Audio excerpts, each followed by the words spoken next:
लेकिन साहब ने, दीदी ने अपने महादेव के भरोसे, उनकी दया से पूरी दुनिया शिव की के गुरु स्वरूप को स्थापित करने का जो पीड़ा उठाया, और अपने जीते जी अपने अंत समय तक उन्होंने यही काम किया, हमको आपको प्रेरित किया, जगाया। क्योंकि भगवान की पूजा, शिव की पूजा तो हम लोग करते आ ही रहे हैं, आज से नहीं हजारों साल से कर रहे हैं, आगे भी करेंगे। साहब ने भी बहुत पूजा पाठ और तंत्र मंत्र साधनाएं की। जिसने भी साहब के बारे में पढ़ा होगा, पुस्तकों में लिखी हुई ये बातें, उन सब चीज़ों से साहब को वो हासिल नहीं हुआ जो साहब ढूंढ रहे थे। लेकिन जब साहब को शिव का गुरु स्वरूप, उसके 3 सूत्र समय समय पर जब उन्होंने उनको मिले, और उसके बाद भी तकरीबन कई एक वर्षों तक साहब ने आपको, हमको नहीं बताया कि शिव मेरे गुरु हैं, मैंने शिव को गुरु बनाया है, आप भी बना दीजिए। उसके पीछे क्या राज रहा होगा? साहब ने 8 साल क्यों नहीं बताया? साहब ने शिव को गुरु तो 74 में बनाया था, बताना शुरू किया हमको, आपको 81-82 में। कितने वर्षों तक साहब दीदी ने चर्चाएं नहीं की बाहर में। सामान्यतः नहीं बताने का जो कारण है वो भी साहब ने कई दफे बताया है। उसको इस तरीके से हम और आप ले सकते हैं कि साहब ने अपने उन दिनों में जब वो श्मशान जाते थे या साधना करते थे या तंत्र मंत्र सीखते थे, चमत्कार करते थे या देखते थे, उसको सीखने का प्रयास करते थे,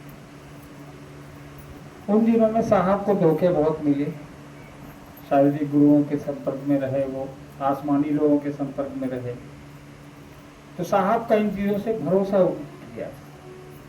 उनको लगता था कि नहीं, अभी भी मैंने जिसको गुरु बनाया है वो सही में महादेव है कि वो भी कोई आसमानी है। लेकिन जब इतने दिनों के बाद साहब को लगा कि नहीं, ये वही है महादेव जिसको मैं ढूंढ रहा हूँ, उसके बाद साहब ने हमको, आपको बताया,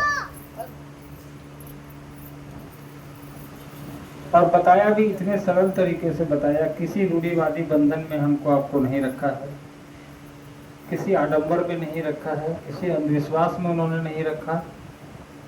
साहब ने कहा कि तुम जिस भगवान की पूजा कर रहे हो, जिस महादेव की पूजा कर रहे हो, उसी महादेव से एक संबंध, एक रिश्ता और बाबा तो हैं ही वो घर घर के, सबसे पुराने भगवान भी हैं, सबसे पुराने भगवान आज नेपाल के भी लोग हैं। उनके सबसे पुरानी जो मान्यता है महादेव की वो पशुपतिनाथ की है। आपके यहाँ काठमांडू में उनका मंदिर भी है। इस पूरी सृष्टि में सबसे पुराने, सबसे प्रामाणिक भगवान के रूप में माने जाते हैं। तो साहब ने कहा वो देवता के रूप में हमको आपको देता ही है। हम आप उनसे मांगते हैं सारी चीज़ें, मंदिर जाते हैं, कांवर लेके जाते हैं, हमारी मनोकामनाएं वो भगवान के रूप में पूरा करते आ रहे हैं। साहब ने कहा उसी महादेव से जिससे हम और आप अपने लिए धन, वैभव, सुख, शांति व सब ढूंढते हैं, मांगते हैं उनसे जाके, और मिलता भी है। एक और संबंध जोड़ लो, वो है गुरु और चेला का। साहब ने कहा महादेव को अपना गुरु बना लो, और वो जगत गुरु का काम भी करते हैं। ऐसा नहीं कि साहब ने कुछ नया कह दिया। 3000 साल पहले की किताबें हैं, उसमें लिखा हुआ है कि वो जगत गुरु है। आपके रामायण में लिखा है, वाल्मीकि रामायण में, कि शिव जगत गुरु है।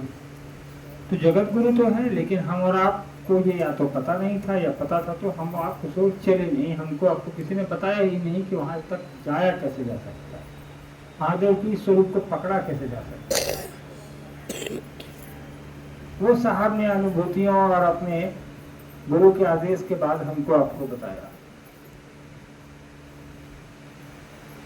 तो जो साहब ने बताया वो सबके सामने, साहब ने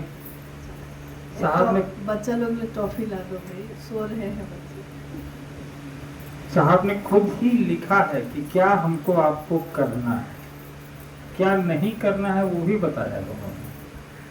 तो बरखा जी ने कहा ना कि साहब ने कहा कि हमारे लिखे हुए में कॉमा का भी फर्क आप करेंगे तो अर्थ बदल जाएगा। तो ध्यान ये देना है कि दूसरे क्या कहते हैं उस पर हम लोगों की रुचि नहीं होनी चाहिए।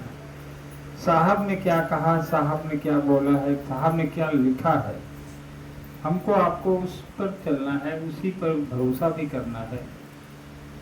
बाकी कोई गुरु भाई गुरु बहन आपके पास अगर कुछ और बोलता है तो वो अपना ज्ञान आपको देता है, वो अपनी बात आपको बताता है, अपने से जोड़ने का भी प्रयास करेगा। अगर साहब की बात को तोड़ मरोड़ के बता रहा है मतलब उसमें उसकी इच्छा प्रबल हुई है कि वो अपने आप को आपके पास स्थापित करे, नहीं तो साहब की बात करेगा वो।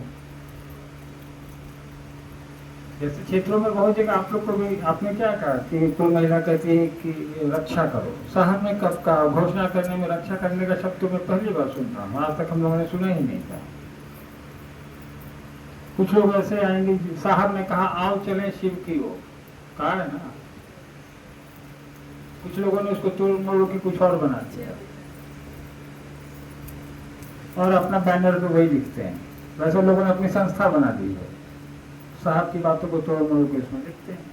मतलब जो भी साहब की बातों से अलग बात करेगा उसकी मंशा ठीक नहीं है।